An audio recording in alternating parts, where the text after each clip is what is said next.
প্রাণের দেশ, কেউ বা বলে প্রাণের দেশ, কিন্তু আমরা বলি এ তো আমাদের প্রাণের দেশ Bangladesh.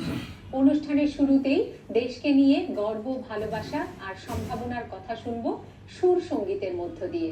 পরিবেশনায় Gitanjali academy of fine আর্টসের বন্ধুরা।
লক্ষ কোটি প্রাণ